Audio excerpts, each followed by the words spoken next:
എൻ്റെ പേര് നീതു. ഞാൻ പാലായ്ക്കടുത്ത് കൽപ്ലാമറ്റത്തു നിന്ന് വരുന്നു.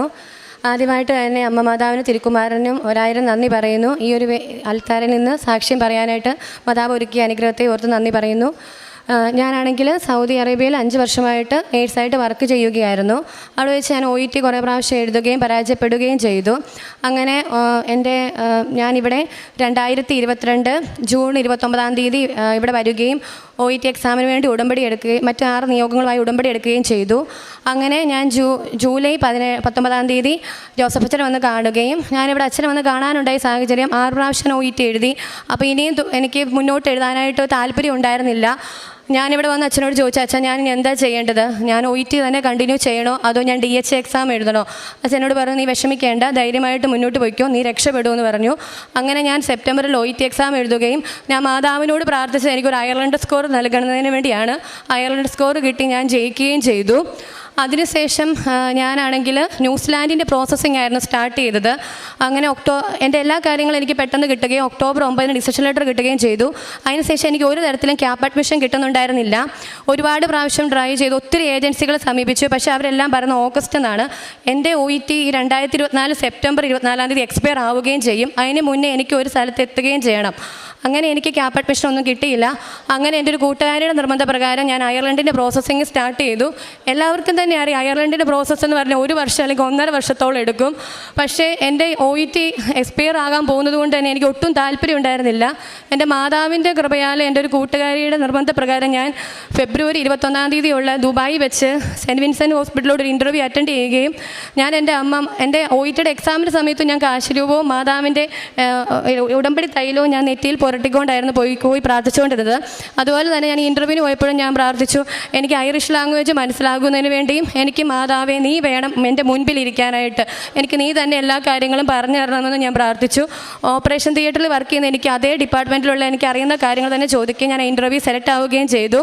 പിന്നീട് ഞാൻ എൻ്റെ ആദ്യത്തെ ഉടമ്പടിയിൽ പുതുക്കിയപ്പോഴാണ് എനിക്ക് ഇത്രയും കിട്ടി. അതിനുശേഷം ഞാൻ 2ാമത് ഉടമ്പടി വന്ന് മാർച്ച് 14 പുതുക്കുകയും എനിക്ക് ഒരു ചെറിയ സമയങ്ങളിൽ എനിക്ക് ഉടമ്പടി പുതുക്കുന്നതിനോട് ഒരു മടി ഞാൻ കാണിച്ചായിരുന്നു. എനിക്ക് പുതുക്കുന്നതിനോട് അപ്പോൾ എൻ്റെ അമ്മ പറഞ്ഞു, നീ എന്തായാലും ഉടമ്പടി പോയി പുതുക്കി നന്നായിട്ട് പ്രാർത്ഥിക്കുക, പഴയതുപോലെ നീ പ്രാർത്ഥിച്ചു തുടങ്ങുക, അപ്പോൾ നിൻ്റെ എല്ലാ തടസ്സങ്ങളും മാറുമെന്ന് പറഞ്ഞു. അങ്ങനെ ഇവിടെ വന്ന് ഞാൻ വീണ്ടും ഉടമ്പടി പുതുക്കി. പിന്നെ അങ്ങോട്ട് നടന്നതെല്ലാം ഭയങ്കര അത്ഭുതമായ സാക്ഷിയായിരുന്നു. എനിക്ക് പെട്ടെന്ന് തന്നെ എൻ്റെ ഈ പേപ്പറുകൾ കളക്ട് ചെയ്യാൻ ഒരുപാട് സമയം എടുക്കും അയർലൻഡിൻ്റെ. പക്ഷേ 1 മാസം പോലും ആകാതെ എനിക്ക് 11 വർഷത്തെ എക്സ്പീരിയൻസ് ഉണ്ട്. 5-6 ഹോസ്പിറ്റലിൽ നിന്നുള്ള എൻ്റെ എല്ലാ പേപ്പറുകളും തടസ്സം കൂടാതെ എനിക്ക് ലഭിക്കുകയും എനിക്ക് ഡിസിഷൻ ലെറ്റർ കിട്ടുകയും എനിക്ക് 1 ദിവസം കൊണ്ട് വർക്ക് വിസ കിട്ടുകയും എനിക്ക് മെയ് 29 തീയതി എൻ്റെ കയ്യിൽ അങ്ങോട്ടേക്കുള്ള വിസ ലഭിക്കുകയും ഞാൻ ഈ വരുന്ന അടുത്ത തിങ്കളാഴ്ച ഞാനാണെങ്കിൽ അയർലൻഡിന് പോകുകയാണ്. വെറും 1.5 വർഷം കൊണ്ട് നടക്കേണ്ട കാര്യം വെറും 3 മാസം കൊണ്ട് എൻ്റെ അമ്മ മാതാവിൻ്റെ ഒറ്റ കൃപയാൽ എനിക്ക് ലഭിച്ചു. അതിനുശേഷം എൻ്റെ അടുത്ത നിയോഗം എന്നുള്ളത് എനിക്കൊരു ജീവിത പങ്കാളി ലഭിക്കുന്നതിന് വേണ്ടിയായിരുന്നു. ജീവിതത്തിൽ ഒരുപാട് പ്രതിസന്ധികൾ കടന്നുപോയൊരു വ്യക്തിയാണ് ഞാൻ. ആദ്യത്തെ വിവാഹ ജീവിതം പരാജയപ്പെടുകയും 2ാമത് വിവാഹ ജീവിതത്തിലൂടെ കടക്കാൻ എനിക്ക് ഒട്ടും താല്പര്യം ഉണ്ടായിരുന്നില്ല. അങ്ങനെ ഞാൻ തുടർച്ചയായുള്ള മാതാവിൻ്റെ പ്രാർത്ഥനയുടെ ഫലമായിട്ട് എനിക്ക് പെട്ടെന്നൊരു വിവാഹ ജീവിതം US നിന്ന് വരികയും ഞാനിവിടെ വന്ന് ആ വ്യക്തി പെട്ടെന്ന് നാട്ടിൽ ലീവിന് വരികയും അദ്ദേഹത്തിൻ്റെ കൂടെ ഇവിടെ വന്ന് ഞാൻ അദ്ദേഹത്തെ ഇവിടെ കൊണ്ടുവരികയും ചെയ്തു. അങ്ങനെ ഇവിടെ വന്നതിന് ശേഷം അദ്ദേഹം ഉടമ്പടി എടുക്കുകയും ചെയ്തു. അദ്ദേഹത്തിൻ്റെ ഒരു നിയോഗമായിട്ട് ഞാൻ വെച്ചിരുന്ന വിശുദ്ധീകരണം അദ്ദേഹത്തിന് വേണ്ടിയായിരുന്നു. എനിക്ക് നല്ലൊരു ജീവിത പങ്കാളി തന്നെ വിശുദ്ധീകരണത്തോടു കൂടി എനിക്ക് ദൈവം നൽകി. അപ്പം ഈ കല്യാണത്തിന് കുറച്ച് തടസ്സങ്ങളുണ്ടായിരുന്നു. അപ്പോൾ ഞാനിവിടെ വരികയും അച്ഛനെ കാണുകയും ചെയ്തു. ഈ വിവാഹമായിട്ട് മുന്നോട്ട് പോകണമെന്ന് അച്ഛനോട് നിർദ്ദേശം ചോദിച്ചു. അച്ഛൻ ഇതുമായിട്ട് മുന്നോട്ട് പോയിക്കോളാൻ പറഞ്ഞു. അങ്ങനെ മംഗളവരായിട്ട് എൻ്റെ കല്യാണം നടന്നു. പിന്നീട് എനിക്കുണ്ടായിരുന്ന നിയോഗമെന്ന് പറയുന്നത്, എനിക്ക് ഇപ്പോൾ 32 വയസ്സായി. എനിക്ക് എൻ്റെ 20 വർഷമായിട്ട് എനിക്കുള്ളതാണ് പീരിയഡ്സ് ആകുമ്പോൾ ഉള്ള സ്റ്റൊമക്ക് പെയിൻ. അതെനിക്ക് മാറത്തില്ല. ഒരുപാട് ആശുപത്രികളിലൊക്കെ ഞാൻ പോയി കാണിച്ചപ്പോൾ എനിക്ക് യൂട്രസിനോ അവർക്ക് അങ്ങനെ ഒരു പ്രശ്നങ്ങളും എനിക്ക് ഉണ്ടായിരുന്നില്ല. പക്ഷേ എനിക്ക് ജോലി ചെയ്യുന്ന സമയത്താണ് ഞാൻ ഡൈക്ലോഫിനാക്ക് ഇഞ്ചക്ഷൻ ഇബുപ്രോഫൻ ഒക്കെ എടുത്താൽ എനിക്ക് കുറയത്തുണ്ടായിരുന്നില്ല.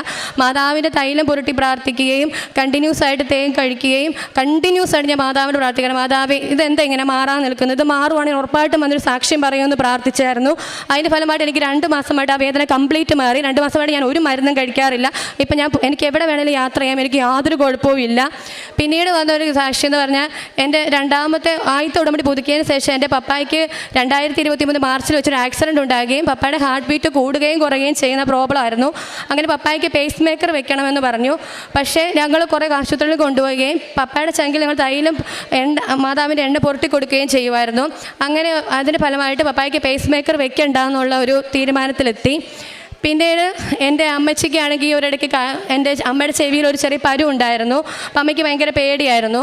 അമ്മ അങ്ങനെ പരുവും ഇങ്ങനെ മാതാവിൻ്റെ എണ്ണ പുരട്ടുകയും അത് പിന്നീട് പെട്ടെന്ന് തന്നെ ചുരുങ്ങി പോവുകയും ചെയ്തു.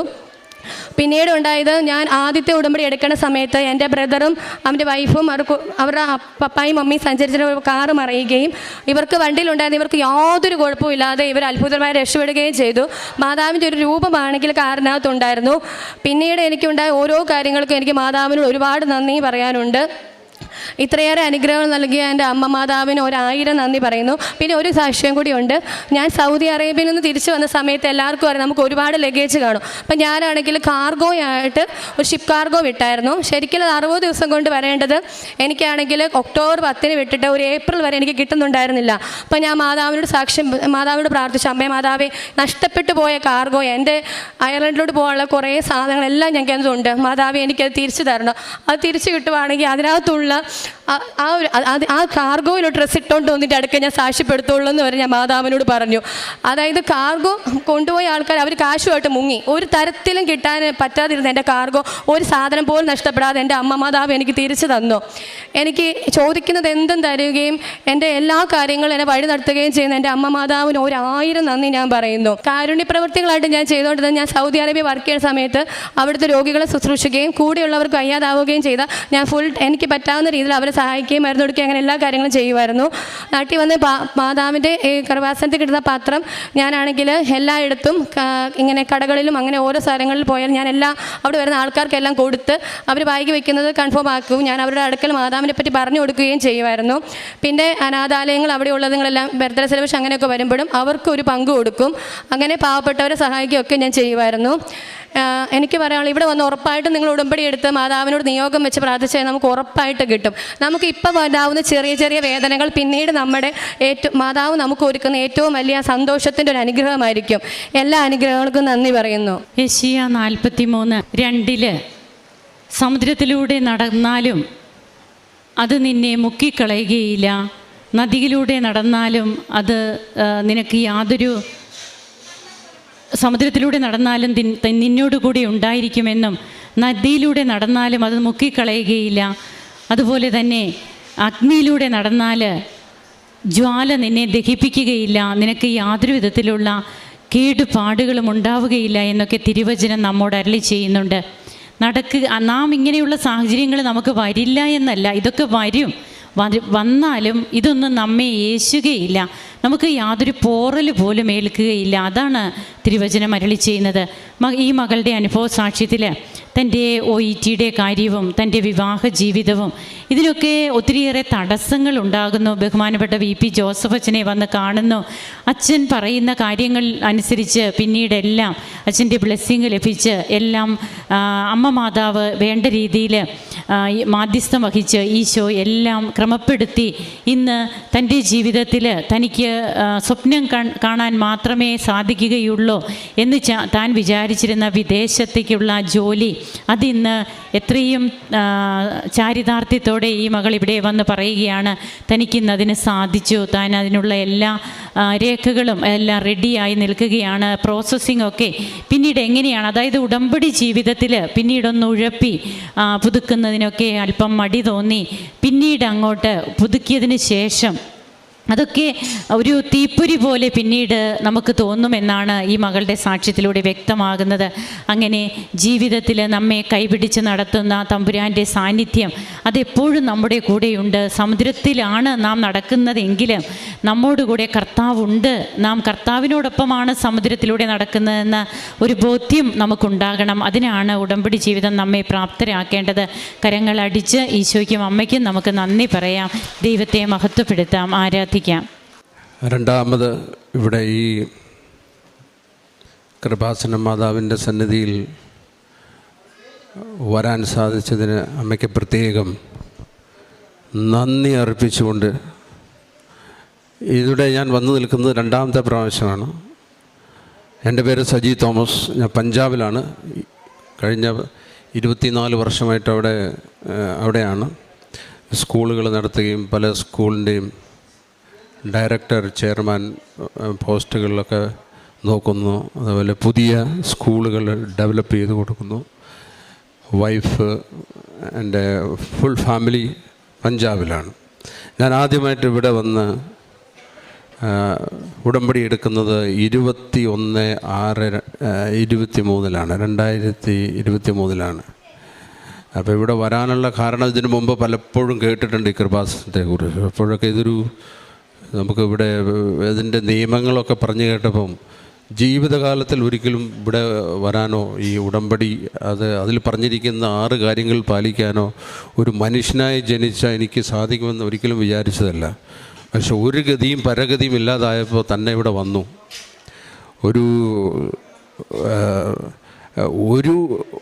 ഈ ജീവിതകാലത്തിൽ ഒരു മനുഷ്യൻ്റെ ജീവിതം തീരുന്നതിന് മുമ്പ് ഇതിൽ പറയുന്ന 6 കാര്യങ്ങൾ എനിക്ക് നോക്കാൻ പറ്റുമെന്ന് ഒരിക്കലും വിചാരിച്ചതല്ല.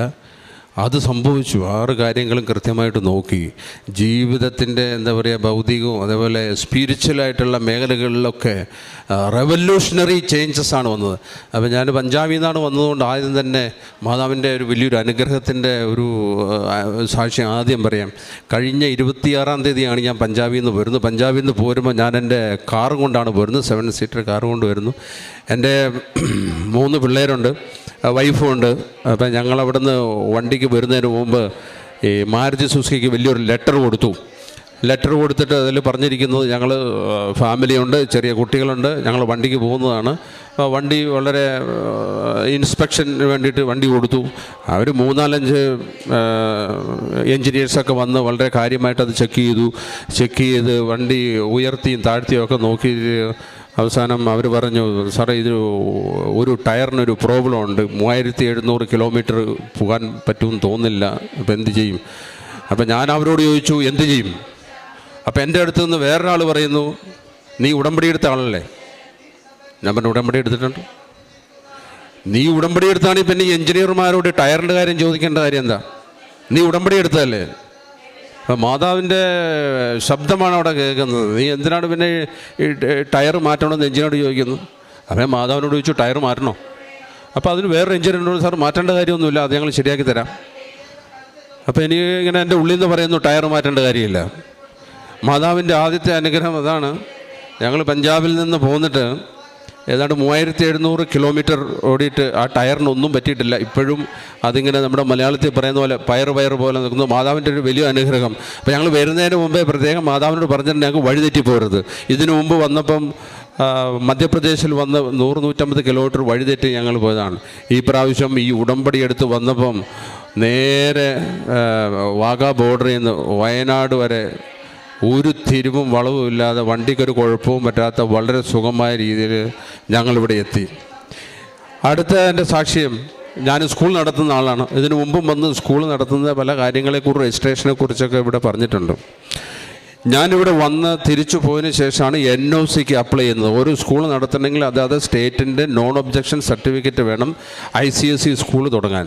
അപ്പോൾ ഞാനൊരു സ്കൂളിൽ സെൻറ്റ് ഫ്രാൻസിസ് എന്ന് പറഞ്ഞൊരു പുതിയ സ്കൂളിന് അപ്ലൈ ചെയ്ത് ഇതിൻ്റെ NOC അപ്ലോഡ് ചെയ്ത് കഴിഞ്ഞ് ഇത് ശരിക്കും ഒരു 2-3 ദിവസം കൊണ്ട് തീരേണ്ടതാണ്. ഇത് 3 മാസമായിട്ടും തീരുന്നില്ല. അപ്പോൾ ഞാനെൻ്റെ സ്റ്റാഫിനോട് പറഞ്ഞു, today you have to complete upload before 12 PM, അതായത് രാത്രി 12 മണിക്ക് മുമ്പ് തീർക്കണം. അപ്പോൾ ഞാനിത് പറഞ്ഞു കേട്ടിട്ട് ആ സ്റ്റാഫ് രാത്രി 12 മണി വരെ ഇരുന്ന് അപ്ലോഡ് ചെയ്ത് അയച്ചു കഴിഞ്ഞ് 1 മാസം കഴിഞ്ഞിട്ട് റിപ്ലൈ കിട്ടുന്നില്ല. അങ്ങനെ ഞാൻ DO ഓഫീസിൽ ചെന്നപ്പം ഈ ആപ്ലിക്കേഷൻ അപ്ലോഡ് ചെയ്ത് അവിടെ എത്തിയിട്ടില്ല. ചണ്ഡീഗഡാണ് അതിൻ്റെ സ്റ്റേറ്റ് ഹെഡ് ഓഫീസ് എഡ്യൂക്കേഷൻ. അവിടെ ചെന്ന് നോക്കുമ്പം അവിടെയും ഈ NOC അപ്ലോഡ് ചെയ്ത് എത്തിയിട്ടില്ല. അങ്ങനെ 3 മാസം 4 മാസം ഞാനിങ്ങനെ ബാഗും തൂക്കി ഇങ്ങനെ നടക്കും. എന്നിട്ടും ഒരു വിവരവും കിട്ടുന്നില്ല. അങ്ങനെ അവസാനം ഒരു ദിവസം ഞാൻ രാവിലെ എഴുന്നേറ്റ് മാതാവിനോട് പറഞ്ഞു, ഇന്നത്തോടെ ഒരു തീരുമാനമാക്കണം.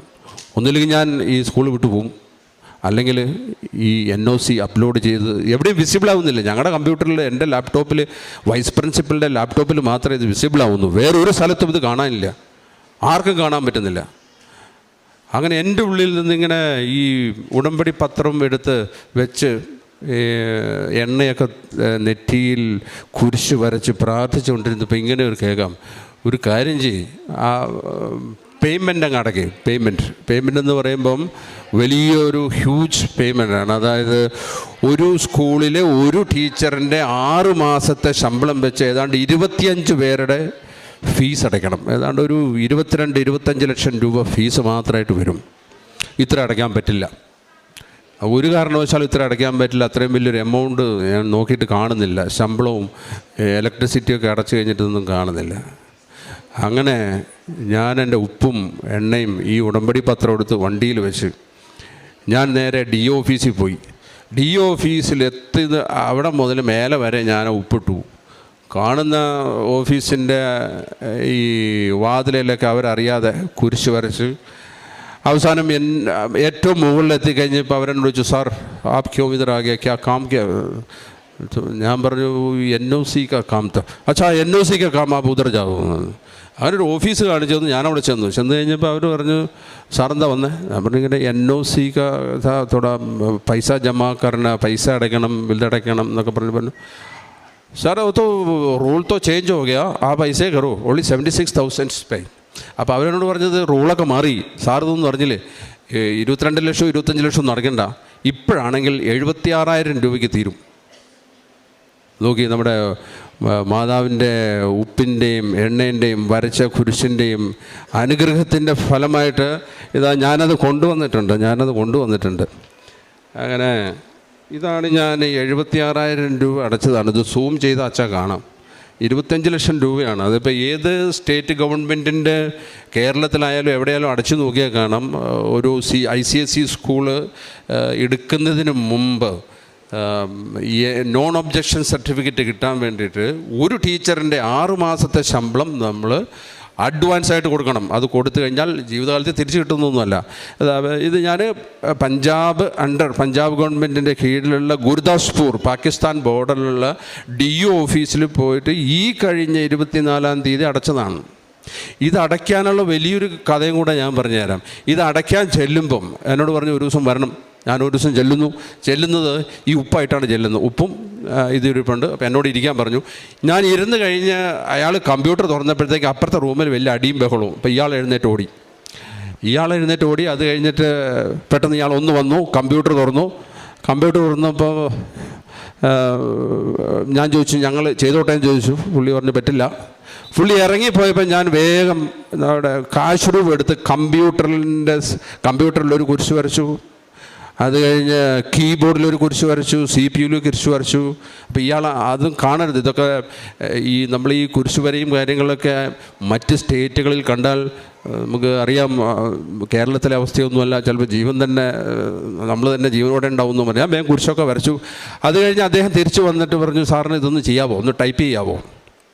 ഞാൻ വൈസ് പ്രിൻസിപ്പലിനോട് പറഞ്ഞു, സാർ ഒരു വേഗം ടൈപ്പ് ചെയ്തു. ഞാൻ കാശ് രൂപ എടുത്തു, ഈ ഉടമ്പടി പത്രം എടുത്ത് അവിടെ നിന്നിങ്ങനെ പ്രാർത്ഥിച്ചു, വിശ്വാസപ്രമാണം ചൊല്ലിക്കൊണ്ടിരുന്നു. സാറ് ഈ വൈസ് പ്രിൻസിപ്പൽ സാർ പെട്ടെന്ന് അടിച്ചു, ഈ പറയുന്ന NOC ഡിപ്പാർട്ട്മെൻറ്റ് ചെയ്യേണ്ട കാര്യം അത് ഞങ്ങൾക്ക് സ്വന്തം ചെയ്യാൻ വേണ്ടി ആ ഓഫീസ് മുഴുവൻ മാതാവ് ഞങ്ങൾക്ക് വിട്ടു തന്നു. ഞങ്ങൾ അവിടെ കുത്തിയിരുന്ന് ടൈപ്പ് ചെയ്ത് ഈ 76,000 രൂപ അവിടെ നിന്ന് അടച്ച് അതിൻ്റെ റെസിപ്റ്റ് മേടിച്ചു. ഈ റെസിപ്റ്റാണത്. ഹല്ലേലൂയ. 22 ലക്ഷം 25 ലക്ഷത്തിൽ നേരെ താഴേക്ക് വന്നത് 76,000 രൂപയാണ്. ഇത് ഗവൺമെൻറ് ഫീസുകളാണ്. ഇതൊക്കെ നമുക്ക് ഒരിക്കലും ചെയ്യാൻ പറ്റാത്തതാണ്. അടുത്തതായിട്ട് ഞാൻ പറയാൻ പോകുന്നത്, ഞാൻ പറഞ്ഞല്ലോ എൻ്റെ പരിപാടി സ്കൂളാണ്. എനിക്ക് കിട്ടിയ ബെനിഫിറ്റ് പറയാൻ വേണ്ടിയിട്ടല്ല ഞാൻ വന്നത്. എനിക്ക് പ്രത്യേകിച്ച് ബെനിഫിറ്റൊന്നും കിട്ടിയിട്ടില്ല. ഒരു നഴ്സറിയിലൊരു കൊച്ച് ഒരു 10:30 ആയപ്പം ടീച്ചർ, അവിടുത്തെ home room teacher, class room teacher വന്നിട്ട് എൻ്റെ അടുത്ത് അവിടുത്തെ പ്രിൻസിപ്പലിനോട് പറഞ്ഞു, ഇങ്ങനെ ഒരു കുഴപ്പമുണ്ട്, ഒരു കൊച്ചിൻ്റെ ചെവിയിൽ കല്ലുപോയി. കൊച്ചു ഭയങ്കര കരച്ചിൽ, കൂടെ ടീച്ചർമാരൊക്കെ കരച്ചിൽ. ഇത് കണ്ട് നിന്ന PN-ഉം ബാക്കിയുള്ള പിള്ളേരും ഒക്കെ കരച്ചിൽ. അപ്പോൾ എൻ്റെ ഓഫീസിലേക്ക് കൊണ്ടുവന്നു. ഞാനിങ്ങനെ അന്ന് എനിക്കൊന്ന് ചൊവ്വാഴ്ചയാന്ന് തോന്നുന്നു, അച്ഛൻ്റെ പ്രസംഗം കേട്ടുകൊണ്ടിരിക്കുന്നു. ഇങ്ങനെ എൻ്റെ കസാര ഇരിക്കുന്ന AC ഒക്കെ ഇട്ടിങ്ങനെ ഞാനിങ്ങനെ സുഖമായിട്ടിരിക്കുകയാണ്. അപ്പോഴാണ് വന്നിട്ട് ഒരു ടീച്ചർ പറഞ്ഞത്, സാറേ ഒരു ചെവിയിൽ കല്ല് പോയി. ആ ടീച്ചർ ഏതാണ്ട് ബോധം കെട്ടതുപോലെയാണ്. കാരണം ആ ക്ലാസ്സിലെ ആ ഏരിയയിലെ ഏറ്റവും വലിയ ഒരു VIP-ൻ്റെ ഒരു കൊച്ചാണ്, ചെറിയൊരു കൊച്ച്, 3 വയസ്സേ ഉള്ളൂ. അതും എവിടെയൊക്കെയോ പോയി പ്രാർത്ഥിച്ചും നേർന്നുമൊക്കെ ഉണ്ടായ ഒരു കൊച്ചാണ്. അപ്പോൾ അതിനെന്തെങ്കിലും പറ്റുമെന്ന് പറഞ്ഞാൽ പിന്നെ ഞങ്ങളുടെ ജീവനില്ല, പിറ്റേ ദിവസം സ്കൂളും ഇല്ല, പിന്നെ കുറച്ച് ടീച്ചേഴ്സും ഇല്ല, ഒന്നുമില്ല. അങ്ങനത്തെ ഒരു അവസ്ഥ എൻ്റെ അടുത്ത് വന്നു. അപ്പോൾ എൻ്റെ അടുത്ത് കൊണ്ട്, സാറേ ഇതാ ചെവിയിൽ കല്ലുപോയി. ഞാൻ പറഞ്ഞു, ഇപ്പോൾ എന്ത് ചെയ്യും? അപ്പോഴത്തേക്ക് അവർ പേരൻസിനെയൊക്കെ വിളിച്ചു. പേരൻസ് പറഞ്ഞു ഗേറ്റൊക്കെ തുറന്നിട്ടോ. അവർ ഏതാണ്ട് 100-120 കിലോമീറ്റർ സ്പീഡിൽ വണ്ടിയും കൊണ്ട് വരുന്നുണ്ട്. എന്നെ വിളിച്ചു പറഞ്ഞു ഗേറ്റ് തുറന്നിട്ടോ, ഞങ്ങൾ കൊണ്ടുപോവാണ്. അവർ ഡോക്ടറെ വിളിച്ചു പറഞ്ഞു. എൻ്റെ അടുത്ത് വന്നപ്പോൾ ഞാൻ പറഞ്ഞു, കൊണ്ടുവരാൻ പറഞ്ഞു. എൻ്റെ ടേബിളിൽ എപ്പോഴും എൻ്റെ ഓഫീസ് ടേബിളിൽ ഈ ഉപ്പും ഈ എണ്ണ ഇരിപ്പുണ്ട്. ഞാൻ ആ എണ്ണ എടുത്തിട്ട് ആ ചെവീൻ്റെ അവിടെ ഒന്ന് തൂത്ത് കൊടുത്തു. എന്നിട്ടൊരു വിശ്വാസ പ്രമാണം ചൊല്ലി. എനിക്ക് പ്രത്യേകിച്ച് ടെൻഷനൊന്നും തോന്നിയില്ല. എനിക്ക് പ്രത്യേകിച്ച് ഒരു ടെൻഷനും തോന്നിയില്ല, ഒരു വെപ്രാളവും തോന്നിയില്ല. അത് കണ്ടു കഴിഞ്ഞപ്പോൾ അവരുടെയും വെപ്രാളം കുറഞ്ഞു. കാരണം എനിക്ക് പ്രത്യേകിച്ച് ഇത് കേട്ട് കഴിഞ്ഞപ്പോൾ ഇല്ലെന്നില്ല. കാരണം ചെവിയിൽ കല്ല് പോയതാണ്, അത് വലിയ ഓപ്പറേഷൻ ചെയ്തൊക്കെ എടുക്കണം. അങ്ങനെ അവർ വന്നു, കൊച്ചിനെ കയ്യിലെടുത്തു, വണ്ടി കയറ്റി അവർ കൊണ്ടുപോയി. അവർ വഴി കണ്ടവരെ കണ്ട ടീച്ചേഴ്സിനെയൊക്കെ അവർക്ക് ഹിന്ദിയിലും പഞ്ചാബിയിലും പറ്റാവുന്ന ചെറിയ തോതിലുള്ള തെറികളൊക്കെ പറഞ്ഞു. പിന്നെ എന്നോട് പ്രത്യേകിച്ചൊന്നും പറഞ്ഞില്ല. അങ്ങനെ ഞാൻ ആ കസേരയെ കുത്തിയിരുന്നു. ഞാൻ പറഞ്ഞു നിങ്ങളൊക്കെ ക്ലാസ്സിൽ പോകുമോ, ക്ലാസ് നടക്കട്ടെ എന്ന് പറഞ്ഞു. കുറച്ച് കഴിഞ്ഞപ്പം ഒരു 2-3 മിനിറ്റ് കഴിഞ്ഞപ്പോൾ എനിക്ക് കോൾ വന്നു. ഞാൻ വിചാരിച്ചു തീർന്നു, മിക്കവാറും അവർ വന്ന് നമ്മളെ വെട്ടിക്കൊല്ലും. നമ്മളെ കേരളക്കാരെ പോലെയല്ല പഞ്ചാബികൾ. അവർ തീർക്കണം എന്ന് വിചാരിച്ചാൽ അവിടെ വെച്ച് അത് തീർക്കും. നാളെ ജയിലിൽ പോവുമോ, ഈ സ്കൂൾ പൂട്ടി പോവുമോ, അങ്ങനെയൊന്നുമില്ല. അപ്പോൾ ഞാൻ പേടിച്ച് ഫോൺ എടുത്തു കഴിഞ്ഞപ്പോൾ പേരൻസ് പറഞ്ഞു, सर कोई बात नहीं है, तो आपका कोई भी मिस्टेक नहीं है, अब हमारा बच्चे का मिस्टेक है, चलो पता नहीं इसमें कुछ मिला नहीं, डॉक्टर ने बोला इसका ईयर का अंदर कुछ भी नहीं है. അപ്പോൾ അവർ പറയാണ് ഇത് സാറിൻ്റെ തെറ്റുമല്ല, ടീച്ചേഴ്സിൻ്റെ തെറ്റുമല്ല, ഈ കൊച്ചിൻ്റെ ചെവിയിൽ അങ്ങനെ ഒരു കല്ലും ഇല്ല, ഒരു കുന്തവും ഇല്ല, ഒന്നുമില്ല എന്ന് പറഞ്ഞാൽ. ഹല്ലേലൂയ. ആ കല്ല് എനിക്ക് തോന്നുന്നു അലിഞ്ഞു പോയി കാണും. ആ എണ്ണ തൂത്തപ്പോൾ ആ കല്ല് അലിഞ്ഞു പോയി. ഇതേപോലെ ഒരു സംഭവം LKG-യിലെ ഒരു കുട്ടി, ഞാൻ പറഞ്ഞല്ലോ എൻ്റെ ബെനിഫിറ്റ് പറയാൻ വേണ്ടിയിട്ടല്ല ഞാൻ വന്നത്, ഞാനുമായിട്ട് ബന്ധപ്പെട്ട എൻ്റെ സ്റ്റാഫും എൻ്റെ സ്ഥാപനങ്ങൾക്കും കിട്ടിയ ബെനിഫിറ്റ്, മാതാവിലൂടെ കിട്ടിയ ബെനിഫിറ്റ് പറയാൻ വന്നതാണ്. ഒരു കൊച്ചു വീട് നെറ്റി മുഴുവൻ ഇങ്ങനെ പൊട്ടി. അപ്പോൾ ടീച്ചർമാർ പറയുന്നത് 5 സ്റ്റിച്ച് ഇടണം, 6 സ്റ്റിച്ച് ഇടണം. അപ്പം ഞാൻ എപ്പോഴും ഈ ഉപ്പും ഞാൻ എന്ത് ചെയ്യും, രാവിലെ സ്കൂളിൽ വന്നു കഴിഞ്ഞാൽ 6:30 വന്നു കഴിഞ്ഞാൽ ഗേറ്റിൻ്റെ അവിടെയൊക്കെ കൊണ്ട് ഉപ്പിടും. അതേപോലെ പിള്ളേർ വെള്ളം കുടിക്കുന്ന ക്യാമ്പറിൻ്റെ ഉള്ളിലൊക്കെ കൊണ്ട് ഉപ്പിടും. അപ്പം വളരെ ശാന്തമായിരിക്കും, അവിടെ പ്രത്യേകിച്ച് കംപ്ലൈൻ്റ് ഒന്നും വരാറില്ല. അപ്പോൾ ഇത് കണ്ടുകൊണ്ടത് എല്ലാം ഈ ഗുരുദാസ്പൂരിൽ 45% ക്രിസ്ത്യൻസാണ്. അപ്പോൾ എൻ്റെ ഓഫീസിലൊക്കെ വർക്ക് ചെയ്യുന്ന PN അവർ ക്രിസ്ത്യൻസാണ്. അപ്പോൾ ഞാൻ ഈ ഉപ്പ് പ്രയോഗം ചെയ്യുന്നത് ഇവർക്ക് കാണാം. അപ്പോൾ ഈ കൊച്ചു വീണ് തലപൊട്ടിയപ്പോൾ ഈ PN വന്നിട്ട് പറഞ്ഞു, സാർ ഓ തേൽ ദേതോ തുടക്കാം. ഞാൻ പറഞ്ഞു ആപ് നെയ് കർ സക്തേ, നിങ്ങൾക്കത് ചെയ്യാൻ പറ്റില്ല, നിങ്ങൾ എൻ്റെ അടുത്ത് കൊണ്ടുവരാൻ പറഞ്ഞു. അങ്ങനെ ഞാൻ കൊണ്ടുവന്നിട്ട് അത് തേച്ച് കൊടുത്തൊരു 2:30 ആയപ്പോഴത്തേക്ക് ആ പാടുമില്ല, കൊച്ചിൻ്റെ എന്താ പറയുക ബ്ലഡ് വന്നതില്ല. She was very happy. Hallelujah. അപ്പോൾ ഇതൊക്കെ വലിയ ആയുധങ്ങളായിട്ടാണ് ഞാൻ അന്നും വന്നപ്പം സാക്ഷ്യം പറഞ്ഞപ്പോൾ പറഞ്ഞതാണ്, ഇത് ഞാൻ വലിയൊരു ആയുധമായിട്ടാണ് ഉപയോഗിക്കുന്നത്, ഈ ഉപ്പും ഈ എണ്ണയും. ഈ പ്രാവശ്യം ഞാൻ പഞ്ചാബിൽ നിന്ന് പോകുന്നപ്പോൾ ഇത് നമ്മൾ അച്ഛന്മാരൊക്കെ തിരുവോസ്തി എഴുന്നള്ളിച്ച് പോകുന്നത് പോലെ വണ്ടീൻ്റെ മുന്നിൽ വെച്ച് മാക്സിമം സ്റ്റേറ്റ് ഈ ഉടമ്പടിയിലൂടെ, ഈ ഉടമ്പടിയും കൊണ്ടാണ് ഞങ്ങൾ കടന്നു വന്ന വഴിക്കും ഞങ്ങൾ താമസിച്ച ഹോട്ടലിലൊക്കെ ആ ഉപ്പിടുകയും അവിടെ വെച്ച് ഞങ്ങൾ ഈ ഇതിൻ്റെ എല്ലാ പ്രാർത്ഥനകളും ചൊല്ലിയാണ് തിരിച്ചു പോകുന്നത്. അതേപോലെ തന്നെ മറ്റൊരു കാര്യം, ഞാൻ എല്ലാ സ്കൂളുകളിലേക്ക് ട്രെയിനിലാണ് പോകുന്നത്. ട്രെയിനിൽ പോകുമ്പോൾ ഞാൻ ഉടമ്പടി എടുത്തതുകൊണ്ട് ഈ ചിലപ്പോൾ വൈകുന്നേരങ്ങളിലും ഏർലി മോർണിംഗിലും പോകുന്ന സമയത്ത് ഈ പ്രാർത്ഥന മുടക്കാൻ പാടില്ല. പ്രാർത്ഥന ചെല്ലുമ്പോൾ നിങ്ങൾക്ക് എല്ലാവർക്കും അറിയാം, തിരി കത്തിച്ച് വെച്ചിട്ട് വേണം ചെയ്യാൻ. ട്രെയിനിൽ ഇത് അലൗഡല്ല. ഇങ്ങനെയുള്ള ഫയർ ഇങ്ങനെയുള്ള സാധനങ്ങളൊന്നും ഉപയോഗിച്ചുകൂടാ. പക്ഷേ ഞാൻ എപ്പോൾ യാത്ര പോയാലും ഒരു മൂലയ്ക്ക് ഇരുന്ന് ആരും കാണാതെ പെട്ടെന്ന് അത് കത്തിച്ചിട്ട് ആ പ്രാർത്ഥന ചൊല്ലി തീർക്കും. ഒരു ദിവസം കഴിഞ്ഞ നവംബറിൽ ദിവാലീൻ്റെ സമയമാകുന്നു, എല്ലാവർക്കും ശമ്പളം കൊടുത്തു. 7,5 ലക്ഷം രൂപ ഒരു മാസം വേണം ശമ്പളം കൊടുക്കാൻ. പെട്ടെന്ന് ശമ്പളം കൊടുക്കാൻ പറ്റാത്തൊരവസ്ഥ. ദീപാവലിയാണ്, നമുക്ക് ക്രിസ്മസ് പോലെയാണ് അവരുടെ ദീപാവലി. ശമ്പളം കൊടുത്തില്ലെങ്കിൽ അത് വലിയൊരു സംഭവമാണ്. പൈസ ഇല്ല എൻ്റെ കയ്യിൽ, ഒരു പൈസയില്ല. അപ്പോൾ എൻ്റെ അടുത്ത് അക്കൗണ്ടൻറ്റ് വന്ന് പറഞ്ഞു, എനിക്ക് പ്രത്യേകിച്ച് ടെൻഷനൊന്നും തോന്നിയില്ല. പണ്ടൊക്കെ വലിയ ടെൻഷനായിരുന്നു, ഇങ്ങനെ 7 ലക്ഷം രൂപ ഇല്ലയെന്നൊക്കെ പറഞ്ഞ് ചിലപ്പോൾ ചങ്ക് പൊട്ടി ചത്തുപോവും, ആളുകൾ ചങ്ക് പൊട്ടി ചത്തുപോവും, ശമ്പളം കൊടുക്കേണ്ട പൈസയാണ്. ഞാൻ വേഗം പോയി കാശ് രൂപ കൊടുത്തു, ഇതെടുത്ത് പ്രാർത്ഥിച്ചു. അപ്പോൾ എനിക്കിങ്ങനെ കാണിച്ചു തരുന്നുണ്ട്, ഒരു തടിയനായ ഒരു വലിയൊരു സർദാർജിയെ കാണിച്ചു തരുന്നുണ്ട്. എനിക്കറിയാവുന്ന ഒരാളാണ്, പക്ഷെ അദ്ദേഹം ഒരിക്കലും ഈ പേയ്മെൻ്റൊന്നും കൃത്യമായിട്ട് നടത്തുന്ന ആളല്ല. ആ പുള്ളീനെ വിളിക്കാൻ പറഞ്ഞു. ഞാൻ വിളിച്ചു കഴിഞ്ഞപ്പോൾ ഞാൻ പറഞ്ഞു, സാർ തോടാ പ്രോബ്ലം ഹേ, തോടാ ക്യാഷ് കാ ജരൂരത്ത് ഹേ. ഒരു 15 മിനിറ്റ് ഉണ്ട്. അപ്പോൾ ഇത് വിളിച്ച് പറയുമ്പോൾ ഞാൻ റെയിൽവേ സ്റ്റേഷനിൽ ഒരു ശനിയാഴ്ച നിൽക്കുകയാണ് ട്രെയിൻ പിടിക്കാൻ.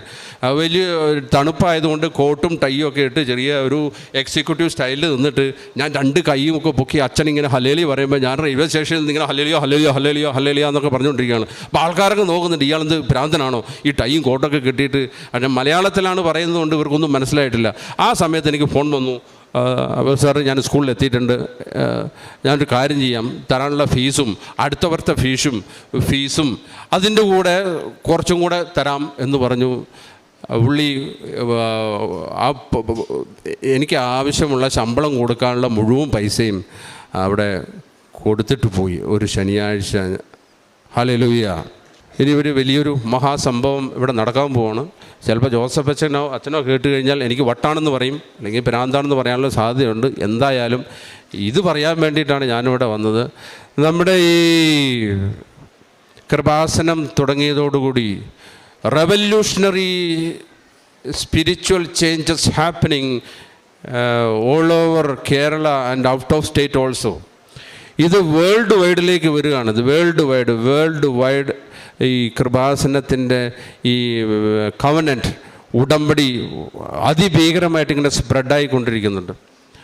അപ്പോൾ ഞാനിപ്പോൾ പറയാൻ പോകുന്ന കാര്യം, നമ്മളെല്ലാവരും പ്രാർത്ഥനയിലുണ്ട്. ഈ സഭയെ മാതാവ് പ്രത്യക്ഷപ്പെട്ടത് സഭ അംഗീകരിക്കണം. ഇവിടെ എന്ന് വരുമെന്ന് എനിക്കറിയില്ല, എപ്പോൾ വരുമെന്നറിയില്ല. When it will happen that I don't no.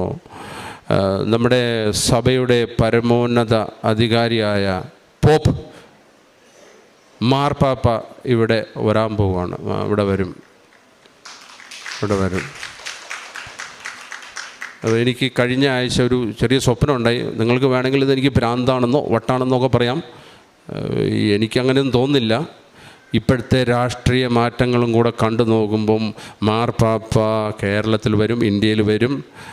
അത് ഇവിടെ സന്ദർശിക്കും. അതെനിക്ക് തോന്നുന്നത്, ഞാൻ ആ സ്വപ്നത്തിൽ കണ്ടത് ഇവിടെയോ മറ്റാണ് മാർപ്പാപ്പ ഇരിക്കുന്നത്. അപ്പോൾ മാർപ്പാപ്പയ്ക്ക് മലയാളം അറിയാത്തതുകൊണ്ട് ഇവിടെ ഇങ്ങനെ നടക്കുന്ന ആരോടൊക്കെ ചോദിക്കുന്നുണ്ട്, come and explain what are the difference benefits ഈ ഗോഡ് ത്രൂ ദിസ് കവനൻറ്റ്. ഈ ഉടമ്പടിയിൽ നിങ്ങൾക്ക് കിട്ടിയത് ഡയറക്റ്റായിട്ട് ചോദിക്കുന്നതായിട്ടാണ് കാണുന്നത്. അങ്ങനെ സംഭവിച്ചാൽ in the history of the world ഒരുപാട് റെവല്യൂഷണറി ചേഞ്ചസ് നടന്നിട്ടുണ്ട്. ഒന്ന് ഫ്രഞ്ച് വിപ്ലവം, റഷ്യൻ വിപ്ലവം, ഇങ്ങനെ കുറേ വിപ്ലവങ്ങൾ നടന്നിട്ടുണ്ട്. അതൊക്കെ നടന്നത്, ഈ ലോകത്ത് നടന്ന വിപ്ലവങ്ങളൊക്കെ ഉണ്ടായത് മനുഷ്യന് ഒരു ഗതിയും പരഗതിയും ജീവിക്കാൻ നിവൃത്തിയില്ലാത്ത സമയത്ത് മനുഷ്യൻ നടത്തിയ വലിയ മുന്നേറ്റങ്ങളാണ് ഈ വിപ്ലവം. അതുപോലൊരു മറ്റൊരു സ്പിരിച്വൽ വിപ്ലവത്തിൻ്റെ ഈ ആലപ്പുഴയിൽ നിന്ന് തിരികൊളുത്തിയിട്ടുണ്ട്. അതാണ് നമ്മുടെ കവനൻറ്റ്, ഈ ഉടമ്പടി. ഇവിടെ മാർപ്പാപ്പ വരും.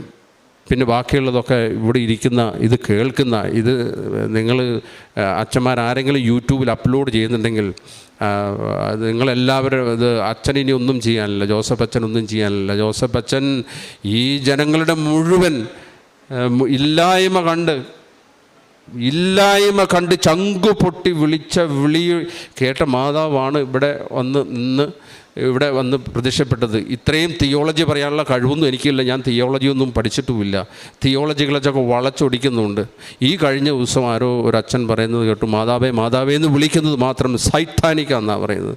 നമ്മളെപ്പോൾ ഒന്ന് കാലിടറി വീണാലും അത് ക്രിസ്ത്യൻ റിലീജിയസ്റ്റിക് അല്ലെങ്കിൽ തന്നെ നമ്മൾ അമ്മേ എന്ന് വിളിക്കും. പെട്ടെന്നൊരു അമ്മയെന്ന് വിളിക്കും.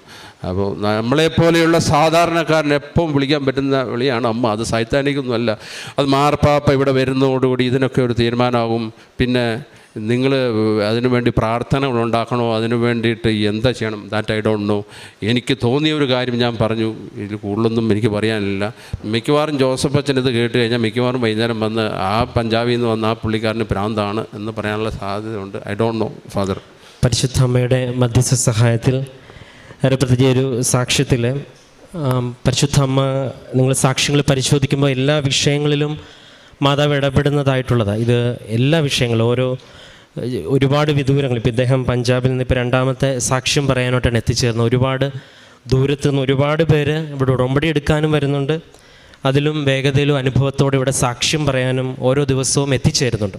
അപ്പോൾ മാതാവ് എല്ലാവർക്കും തൻ്റെ ഈ പ്രത്യക്ഷീകരണത്തെ അത്രത്തോളം മാതാവ് ഗൗരവത്തോടെ കാണുന്നു എന്നുള്ളതാണ് ഇതൊക്കെ നമ്മൾ വായിച്ചെടുക്കുന്നത്. കാരണം അതൊരു ലൈറ്റ് ക്യാൻഡിൽ പ്രെയർ റിക്വസ്റ്റ് ഇട്ടിട്ടാണെങ്കിൽ പോലും ആളിവിടെ സാക്ഷ്യം പറയാൻ വരുന്നുണ്ട്. അത്രത്തോളം ഈ ലോകത്തിന് മുൻപിൽ ഈ ഒരു ഇടത്തെ ഉയർത്തിക്കാട്ടുക എന്നുള്ളതല്ല, ഇവിടുത്തെ പ്രത്യക്ഷീകരണം സത്യമാണെന്ന് വിശ്വസിക്കണമെങ്കിൽ വെറുതെ എന്തെങ്കിലും പറഞ്ഞാൽ ആൾക്കാരൊന്നും വിശ്വസിക്കത്തില്ല. പക്ഷേ വ്യക്തിപരമായ അനുഭവങ്ങൾ നമ്മളെ സംബന്ധിച്ചിടത്തോളം ഇദ്ദേഹം പറഞ്ഞതുപോലെ ഒരുപാട് സാക്ഷ്യങ്ങൾ ഇപ്പോൾ തന്നെ ഈ അൾത്താരയിൽ അതും ജാതിമത ഭേദമന്യേ പ്രായഭേദമന്യേ വിവിധ വിഷയങ്ങൾ സംബന്ധിച്ചുള്ള കാര്യങ്ങൾ സാക്ഷ്യം പറയുന്ന ഒരു അൾത്താര എന്ന നിലയ്ക്ക് ഒരുപാട് അത്ഭുതങ്ങളും അടയാളങ്ങളും സ്ഥിരീകരണങ്ങളും ഉണ്ടായിട്ടുണ്ട്. പക്ഷേ ഇപ്പോഴും മാതാവ് വിവിധ ഇടങ്ങളിൽ നിന്ന് ഒരുപാട് പേരെ ഈ അൾത്താരയിൽ ഇതിനുവേണ്ടി മാത്രം പ്രാർത്ഥിച്ചൊരുങ്ങാനെടുത്തുന്നുണ്ട്. അപ്പോൾ ഈ ഒരു സാക്ഷ്യത്തിൽ ഇദ്ദേഹത്തിൻ്റെ ഒരു മേഖല വിദ്യാഭ്യാസത്തിൻ്റെ ഒരു മേഖലയാണ്. ആ മേഖലയിലുണ്ടാകുന്ന ബുദ്ധിമുട്ടുകളെല്ലാം പ്രാർത്ഥനയിൽ അതിജീവിച്ചു എന്നുള്ളതാണ് സാക്ഷ്യം.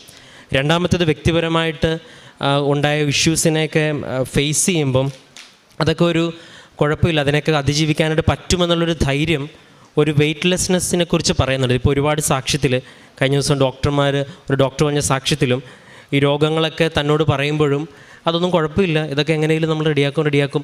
കാരണം ഇങ്ങനൊരു ഉടമ്പടിയിൽ ലഭിച്ച വിശ്വസ്തയോടെ നിൽക്കുന്നവർക്ക് ലഭിക്കുന്ന ഈ ഒരു വിശ്വാസത്തിൻ്റെ ഒരു ധൈര്യമുണ്ട്. അത് വിശുദ്ധ പൗലോസ് അപ്പോസ്തലനാണ് പറയുന്നത്, ആരെനിക്കെതിരെ നിന്നാലും കർത്താവ് പക്ഷത്തെങ്കിൽ എനിക്കൊരു കുഴപ്പമില്ലെന്നൊക്കെ പറയുന്നൊരു സ്പിരിച്വൽ കോൺഫിഡൻസ് ഉണ്ട്. അത് ഉടമ്പടിയിൽ ഒരുപാട് പേർക്ക് ലഭിക്കുന്നു, അല്ലെങ്കിൽ പരിശുദ്ധ അമ്മ ഉടമ്പടി നിൽക്കുന്നവർക്ക് നൽകുന്നു എന്നുള്ളതാണ്.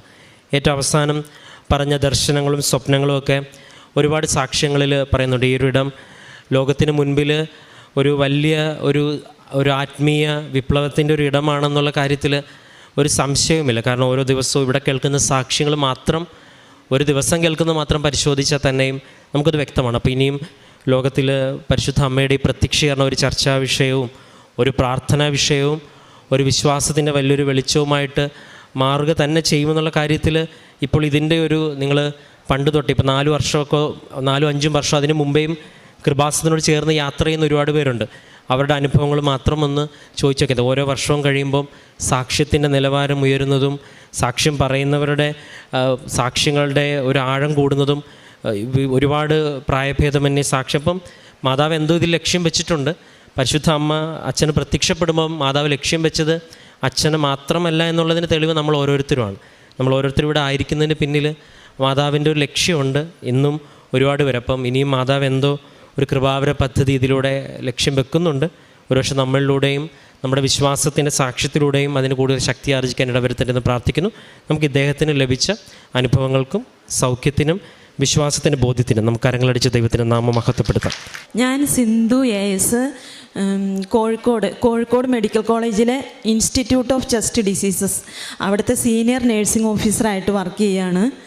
എനിക്ക് ആദ്യമേ തന്നെ പറയാനുള്ളത്, ഈ മാതാവിൻ്റെയും ഈശോയുടെയും മുൻപിൽ ഈ അൾത്താരയിൽ വന്ന് ഇവിടെ ഒരു സാക്ഷ്യം പറയാനായിട്ട് എനിക്ക് അനുഗ്രഹം തന്ന ഈ പരിശുദ്ധ മാതാവിനും തിരുക്കുമാരനും ഞാൻ കോടാനുകോടി നന്ദി അറിയിക്കുന്നു.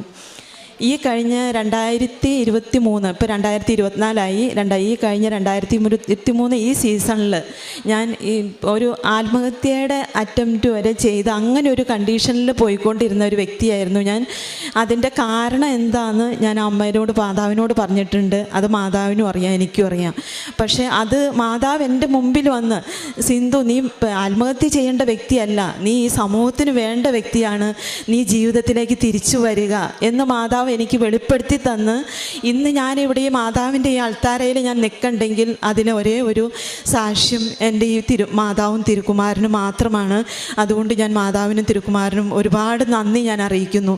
ഇന്ന് ഞാൻ ഈ വ്യക്തിയായിട്ട് ഈ അൾത്താരയിൽ വന്ന് സാക്ഷ്യം പറയാനായിട്ട് എനിക്കൊരു ജീവൻ ഇവിടെ മാതാവ് തന്നതാണ്, അല്ലാതെ വേറെ ഒരാളുമല്ല. അതിൻ്റെ കാരണം ഞാൻ മാതാവിനും അറിയാം, എനിക്കും അറിയാം. പിന്നെ രണ്ടാമതായിട്ട് എനിക്ക് ഒരു മകനും ഒരു മകളുമാണ് ഉള്ളത്. മകൻ 10th-ലായിരുന്നു. 10th കഴിഞ്ഞ ഈ വർഷം SSLC പരീക്ഷ എഴുതിയതാണ്. അവൻ മാത്സിന് പൊതുവേ ബുദ്ധിമുട്ടായിരുന്നു. ആദ്യത്തെ നമ്മുടെ ഓണത്തിൻ്റെ പ്രിലിമിനറി എക്സാമിന് 3 മാർക്കാണ് അവന് കിട്ടിയത്. അപ്പോൾ ആ മോൻ ആകെ ഡെസ്പായി, ആകെ ഡിപ്രസ്ഡായി. പിന്നെ അതുമല്ല, അവൻ്റെ ക്ലാസ്സിലുള്ള മക്കളൊക്കെ അവനെ കുറേ കളിയാക്കിക്കൊണ്ട് നീ എന്താടാ മന്ദബുദ്ധിയാണോ, നീ പൊട്ടനാണോ, ഇങ്ങനെയൊക്കെ ഓരോരോ ക്വസ്റ്റ്യനുകൾ മകനോട്. അപ്പോൾ അത് കഴിഞ്ഞിട്ട് അപ്പോൾ അവൻ ഓൾറെഡി ഭയങ്കര ഡെസ്പായി. അവൻ എൻ്റെ അടുത്ത് എന്നും വന്ന് കരച്ചിൽ, അമ്മ ഇങ്ങനെ കൂട്ടുകാരൊക്കെ ഇങ്ങനെ പറയുകയാണ് എന്നൊക്കെ പറഞ്ഞു. അപ്പോൾ അന്നേരം ഞാൻ ഉടമ്പടിയിൽ പോയിക്കൊണ്ടിരിക്കുന്ന ഒരു സമയത്താണ്.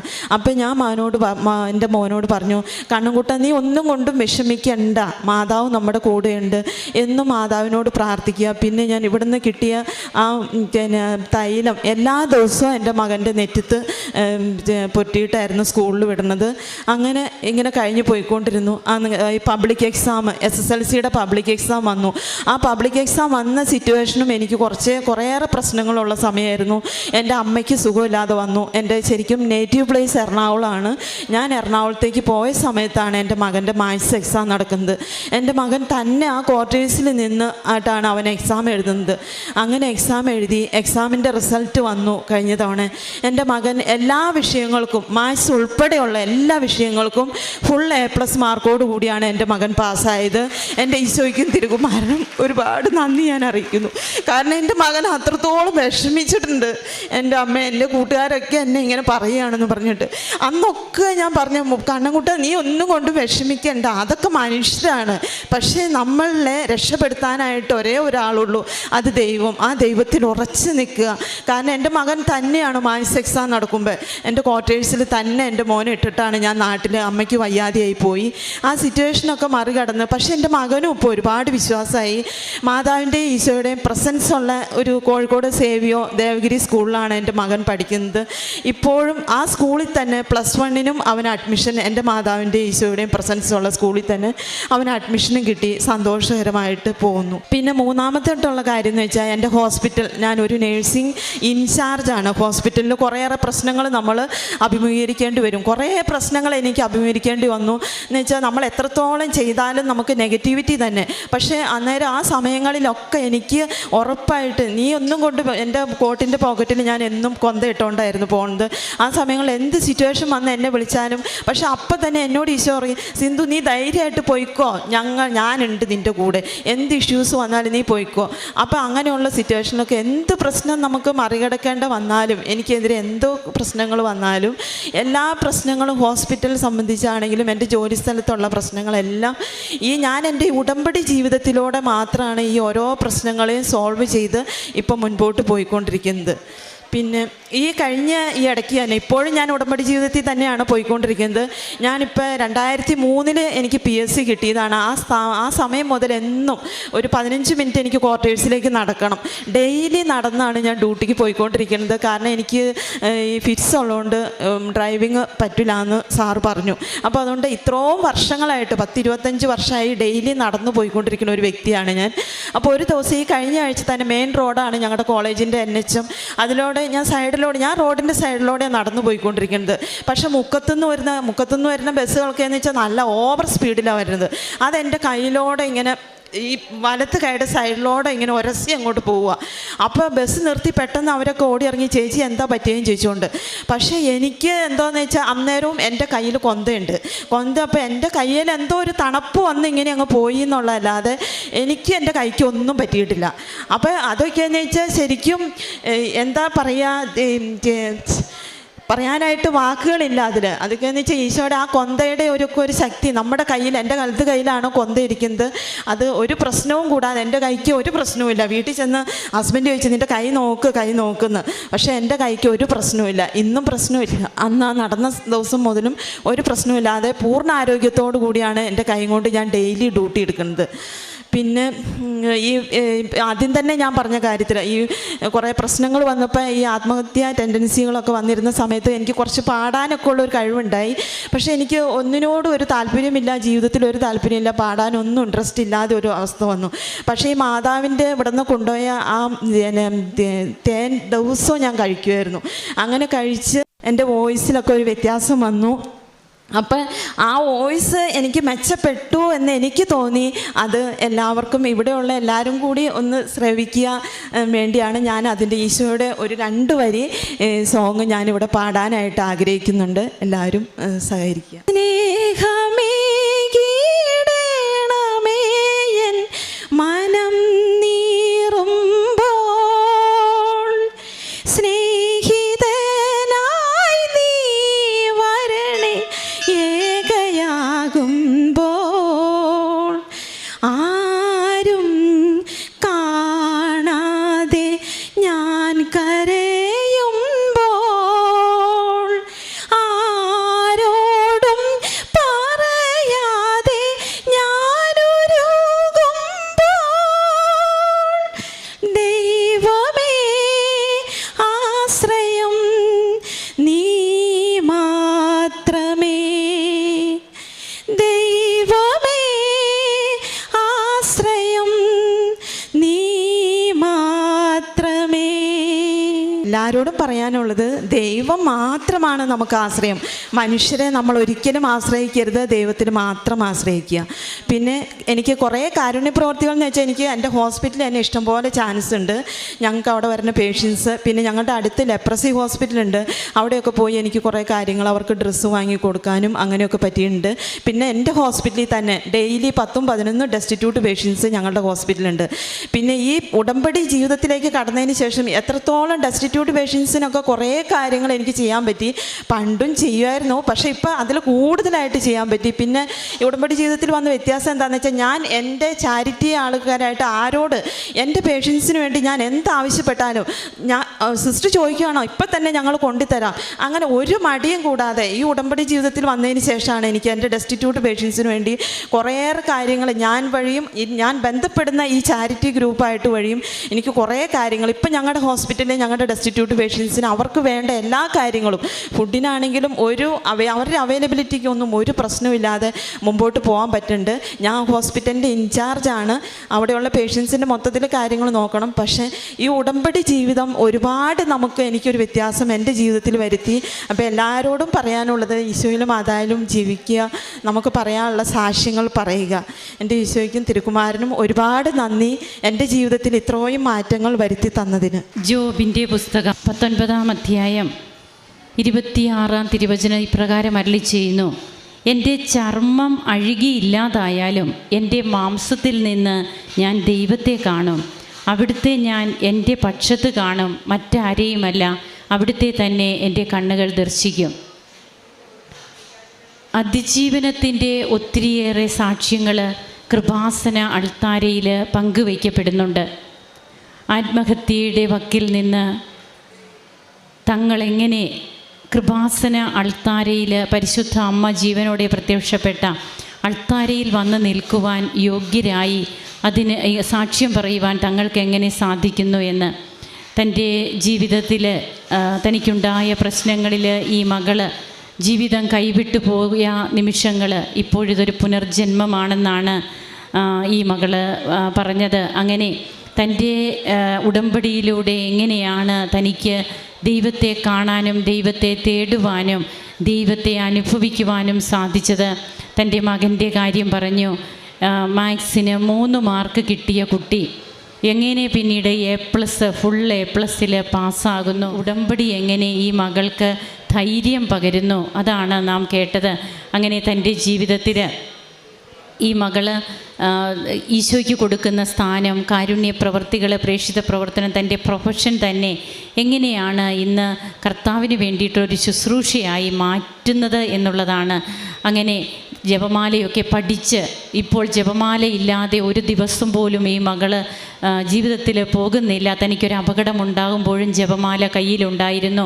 തനിക്കൊരു തണുപ്പ് മാത്രമാണ് അനുഭവപ്പെട്ടത്. അമ്മയുടെ സാന്നിധ്യമാണത്. അമ്മയുടെ സുഗന്ധാഭിഷേകമൊക്കെ ഉണ്ടായിട്ടുണ്ടോ? സുഗന്ധാഭിഷേകം അത് ഒരു പ്രാവശ്യം ഇത് ഹോസ്പിറ്റൽ ഇഷ്യൂസിൻ്റെ സമയത്ത് എന്ന് വെച്ചാൽ വല്ലാത്തൊരു പ്രശ്നങ്ങൾ വന്നപ്പോഴാണ് എനിക്ക് മാതാവിൻ്റെ സുഗന്ധാഭിഷേകം കിട്ടിയത്. ഈ സെയിം ഹോസ്പിറ്റൽ പ്രശ്നങ്ങൾ വന്നപ്പോഴാണ് ഒരു തവണ ഈശോയുടെ കൈകൾ നീ ഇങ്ങോട്ട് വാ എൻ്റെ അടുത്തേക്ക്, കാരണം അത്രയ്ക്കും വലിയൊരു പ്രശ്നത്തിലൂടെ വന്നായിരുന്നു. അപ്പോൾ ഒരു ദിവസം രാത്രി 12 മണിക്ക് നമുക്ക് 3 മണിക്ക് പ്രാർത്ഥന. ഇതൊക്കെ ഞാൻ ഒരു അക്രൈസ്തവയാണ്, എൻ്റെ ഒരു ഫ്രണ്ടാണ് എനിക്ക് കാര്യങ്ങളൊക്കെ പറഞ്ഞു തന്നത്. പകൽ 3 മണി, പുലർച്ചെ 3 മണി. ഈ ഹോസ്പിറ്റലിൽ വല്ലാത്തൊരു പ്രശ്നം ഉണ്ടായ സമയത്ത് ഈ 3 മണിക്ക് ഞാനിങ്ങനെ പ്രാർത്ഥിച്ചു. അതിനുശേഷം ഞാൻ കിടന്നുറങ്ങിയപ്പോഴാണ് ഈശോയുടെ 2 കരങ്ങൾ, അത് എത്ര സോഫ്റ്റാ, നീ ഇങ്ങോട്ട് വാ എൻ്റെ അടുത്തേക്ക്. അത്രത്തോളം അനുഭവം എനിക്ക് ഈശോയിൽ നിന്ന് ഉണ്ടായിട്ടുണ്ട്. അപ്പോൾ ഞാൻ ഒരു അക്രൈസ്തവയാണ്, എൻ്റെ ഒരു ഫ്രണ്ടാണ്. പിന്നെ ഒരു ദിവസം പോലും സിസ്റ്റർ പറഞ്ഞ പോലെ അന്ന് ആ സമയം മുതൽ ഇന്നേ വരെ ഒരു ദിവസം പോലും കൊന്ത ഞാൻ മുടക്കിയിട്ടില്ല. ഒരു 1 hour കൊന്തയ്ക്കും ഈശോയുടെ പ്രാർത്ഥനയ്ക്കും വേണ്ടി ദിവസവും ഞാൻ അതിനു വേണ്ടി ഒഴിഞ്ഞു വെച്ചേക്കാണ്. അതില്ലാതെ എനിക്കിപ്പോൾ ജീവിക്കാൻ പറ്റില്ല. അങ്ങനെ ഒരു സിറ്റുവേഷനിലാണ് പോകുന്നത്. അതെന്ന് വെച്ചാൽ അത് ചെല്ലിയാൽ പിന്നെ നമുക്ക് ആ ഡേ ഓക്കെയാണ്. സ്ഥിരമായിട്ട് അത് നമ്മൾ അങ്ങനെ കണ്ടിന്യൂ ചെയ്ത് പോയാൽ മതി. നമുക്ക് കരങ്ങളടിച്ച് ഈശോയ്ക്കും അമ്മയ്ക്കും നന്ദി പറയാം, ദൈവത്തെ മഹത്വപ്പെടുത്താം, ആരാധിക്കാം. ദൈവനാമം മഹത്വപ്പെടട്ടെ. അമ്മയ്ക്കും തിരുക്കുമാരനും കോടാനുകോടി നന്ദി. എൻ്റെ പേര് ഷീബ. ഞാൻ അമേരിക്കയിലെ കാലിഫോർണിയയിൽ 18 വർഷമായിട്ട് സെറ്റിൽഡാണ്. എനിക്ക് ഭർത്താവും 2 ആൺകുട്ടികളുമാണുള്ളത്. ഞാൻ ആദ്യമായിട്ട് ഓൺലൈൻ ഉടമ്പടി എടുത്തത് 2021 അതിനുശേഷം ഞാൻ 3 തീർത്ഥാടന ഉടമ്പടി 22-ലും 23-ലും 24-ലും എടുത്തു. കൃപാസന മാതാവിനെക്കുറിച്ച് ഞാൻ കേട്ടിട്ടുണ്ട്. 13 വർഷങ്ങൾക്ക് മുമ്പ് ഒരു വെക്കേഷന് ഞാൻ നാട്ടിൽ വന്നപ്പോൾ എൻ്റെ വീട്ടിൽ കൃപാസനത്തിൻ്റെ ഒരു പത്രം ഞാൻ കണ്ടായിരുന്നു. ഞാനതെടുത്ത് മറിച്ച് വായിച്ചു നോക്കി. അത് അതേപടി എടുത്ത് തിരിച്ചു വെച്ചു. പ്രത്യേകിച്ചൊന്നും തോന്നിയില്ല. കാരണം ഒരുപാട് അത്ഭുതങ്ങൾ നടന്നു, മാതാവേ നന്ദി എന്നൊക്കെ പറഞ്ഞെങ്കിലും എനിക്ക് ഇവിടെ വന്ന് പ്രാർത്ഥിക്കാനോ ഇവിടെ വന്ന് മാതാവിനെ കാണാനോ ഉള്ള ഒന്നും എനിക്ക് തോന്നിയില്ല. കാരണം അച്ഛൻ പറയണ പോലെ നമ്മൾ ജീവിതത്തിൻ്റെ നിലയില കലത്തിൽ മുങ്ങുമ്പോഴാണ് ഒരു കച്ചിത്തുരുമ്പിന് വേണ്ടി നാം ദൈവത്തിനെ അന്വേഷിക്കുന്നത്. എന്നെ സംബന്ധിച്ച് എൻ്റെ ലൈഫ് എല്ലാം കൊണ്ടും സെറ്റിലായിരുന്നു. ജോലിയുണ്ട്, കല്യാണം കഴിഞ്ഞു, മക്കളുണ്ട്, സാമ്പത്തിക ബാധ്യതകളില്ല. ഒരു മനുഷ്യൻ്റെ ഭൗതിക ജീവിതത്തിലുണ്ടാവുന്ന എല്ലാ സുഖസൗകര്യങ്ങളും എനിക്കുണ്ട്. പിന്നെ എന്തിന് ഞാൻ ദൈവത്തിനെ വിളിക്കണം എന്നുള്ളൊരു ചിന്താഗതിയായിരുന്നു. ആത്മീയ ജീവിതം ആദ്യമൊക്കെ ഉണ്ടായിരുന്നെങ്കിലും പിന്നെ എപ്പോഴേക്കും അതൊക്കെ ശോഷിച്ച് വളരെ ശോചനീയ അവസ്ഥയിലായിരുന്നു. എനിക്ക് ഈശോനെ വേണ്ടായിരുന്നെങ്കിലും ഈശോക്ക് എന്നെ വേണമായിരുന്നു. എല്ലാം കൊണ്ടും നല്ല സ്മൂത്തായിട്ട് എൻ്റെ ലൈഫ് പോകുന്ന സമയത്തിലാണ് 2021 എൻ്റെ ജീവിതത്തിൽ ഒരു വലിയ സംഭവം ഉണ്ടായത്. ആ സമയത്ത് അമേരിക്കയിൽ കൊറോണ കത്തി നിൽക്കുന്ന സമയമാണ്. എല്ലാവരും മസ്റ്റായിട്ട് കോവിഡ് വാക്സിനേഷൻ എടുക്കണമെന്ന് നിർബന്ധം വന്നു. ഞാനും എൻ്റെ മക്കളും എല്ലാം വാക്സിൻ എടുത്തു. അതിൽ ഒരു മോന് വാക്സിൻ എടുത്ത് 1 മാസം കഴിഞ്ഞപ്പോഴത്തേക്കും അവൻ്റെ ഇടത്തെ കണ്ണ് ഭയങ്കര ചൊറിച്ചിലും കണ്ണ് ഭയങ്കരമായിട്ട് ചുവന്നിരിക്കണു. ഞാൻ വിചാരിച്ചു വല്ല അലർജിക്കായിരിക്കാം. പിന്നെ അവിടെ കോവിഡിൻ്റെ സമയത്തുകൊണ്ട് മിക്കപ്പോഴും ഓൺലൈനായിരുന്നു. അപ്പോൾ കമ്പ്യൂട്ടറിൻ്റെ ഓവർ യൂസൊക്കെ എന്ന് വിചാരിച്ച് ഞാനത് അത്ര കാര്യമായിട്ട് എടുത്തില്ല. പിന്നെ അവനൊരു ഒഫ്താൽമോളജിസ്റ്റിനെ കൊണ്ട് കാണിച്ചപ്പോൾ അവിടെ വെച്ചാണ് ഞാനൊരു സത്യം അറിഞ്ഞത്.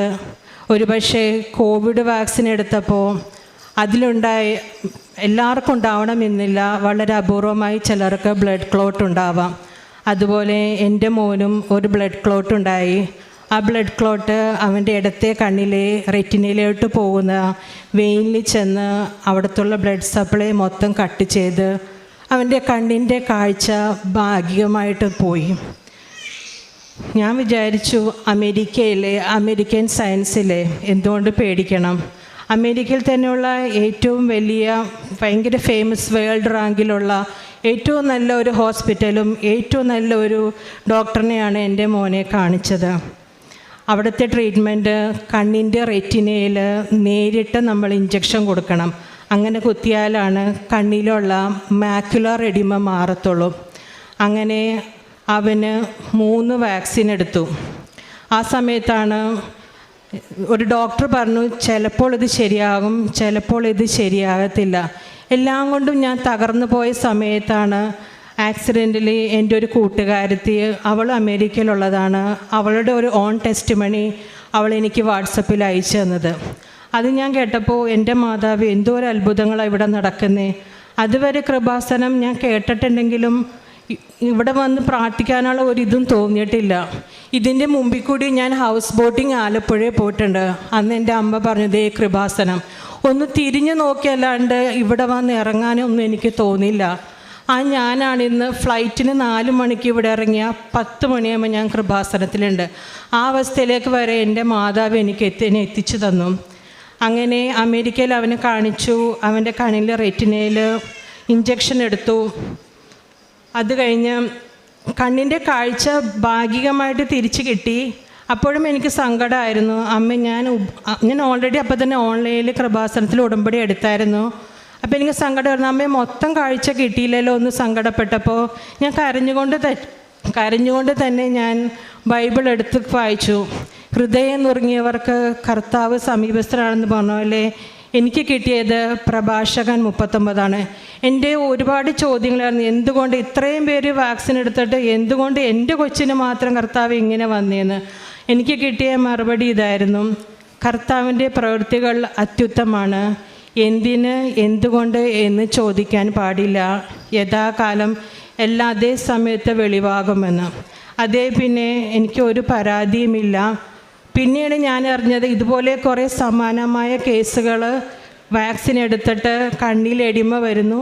ഓരോരുത്തരും ഓരോ 6 ആഴ്ച കൂടുമ്പോൾ കണ്ണിൻ്റെ റെറ്റിനയിൽ ഇഞ്ചക്ഷൻ എടുക്കുകയാണ്. അത് വെച്ച് നോക്കുമ്പോൾ എൻ്റെ മോന് 3 ഇഞ്ചക്ഷൻ കൊണ്ട് മാതാവ് അതെനിക്ക് സെറ്റിലാക്കി തന്നു. അന്ന് മുതൽ എൻ്റെ മോൻ ഇവിടുത്തെ ഉപ്പും തേനും മാതാവിൻ്റെ ഉടമ്പടി തൈലൊക്കെ യൂസ് ചെയ്യുന്നുണ്ട്. ഇതുവരെ അവന് പിന്നെ കണ്ണിലൊരു എഡിമ വരികയോ അതിൻ്റെ ഒരു ബുദ്ധിമുട്ടോ ഉണ്ടായിട്ടില്ല. ഇതാണ് എൻ്റെ 1ാമത്തെ സാക്ഷ്യം. 2ാമത്തെ സാക്ഷ്യം, ഞാൻ അമേരിക്കയിൽ പോയ സമയത്ത് തന്നെ കുറച്ച് സ്ഥലം, ഒരു 43 സെൻറ്റ് സ്ഥലം ഞാൻ മേടിച്ചിട്ടുണ്ടായിരുന്നു. അത് വളരെ ഒരു റിമോട്ടായ ഒരു ഏരിയയിലായിരുന്നു. ഒരു പക്ഷേ സിറ്റി താമസിക്കുന്നവർക്ക് ഒരിക്കലും അവിടെ വന്ന് ഒരു സ്ഥലം മേടിക്കാനുള്ള ഒരു മാനസികാവസ്ഥ ഇല്ലാത്ത പ്രദേശമാണ്. പക്ഷെ അതെനിക്കത് മെയിൻറ്റെയിൻ ചെയ്യാൻ പറ്റുന്നില്ല. എപ്പോഴും നമ്മളത് കട്ട് ചെയ്ത് നന്നാക്കിയെങ്കിലും ഓരോ മഴയ്ക്കും അത് കാടും ഒക്കെ മുളച്ച് ഭയങ്കര വൃത്തികേടായിരുന്നു.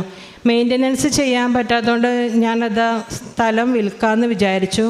പക്ഷേ വെറുതെ കൊടുക്കാമെന്ന് പറഞ്ഞാൽ പോലും ആർക്കും വേണ്ടാത്ത പോലെ അങ്ങനെ ഒരു സ്ഥലമായിരുന്നു. അപ്പോഴാണ് ഇവിടെ ഞാൻ കുറേ സാക്ഷ്യങ്ങൾ കേട്ടത്. അത് ഞാൻ 3 വർഷം മുമ്പ് കേട്ടതാണ്. മാതാവിൻ്റെ ഉപ്പും വെഞ്ചരിച്ച കാശുരൂപം അവിടെ കൊണ്ട് കുഴിച്ചിട്ടാൽ ഏത് സ്ഥലവും വിറ്റ് പോകുമെന്ന് എനിക്ക് തോന്നി.